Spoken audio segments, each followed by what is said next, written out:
सत्तेमध्ये ना सत्तेत वाटा मिळतोय ना कोणत्याही प्रकारचा सन्मान मिळतोय। त्यामुळे राष्ट्रवादींची अजितदादाची जी राष्ट्रवादी आहे आणि हा जो गट आहे तो आता भाजपला सोडण्याच्या तयारीत आहे, अशा महत्त्वपूर्ण चर्चांना उधाण आलंय। जिल्हा परिषदेवर भाजपची एकहाती सत्ता आली आहे। त्यानंतर शिंदे शिवसेना, अजित पवार राष्ट्रवादी पक्ष भाजपसोबत सत्तेत गेले।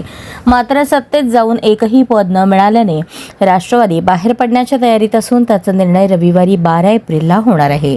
जिल्हा परिषदेवर एकहाती सत्ता आल्याने भाजपने अध्यक्ष, उपाध्यक्ष आणि 4ही सभापती भाजपचे केले।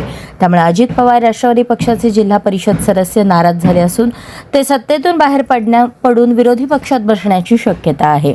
अध्यक्ष, उपाध्यक्ष निवडीनंतर 4 विषय समित्यांवरील एका विषय समितीवर पक्षातील सदस्यांना संधी मिळेल अशी आशा राष्ट्रवादीच्या सदस्यांनी व्यक्त केली होती। मात्र पालकमंत्री जयकुमार गोरे यांनी भाजपच्या 4 सदस्यांनाच सभापती पदाची संधी दिली।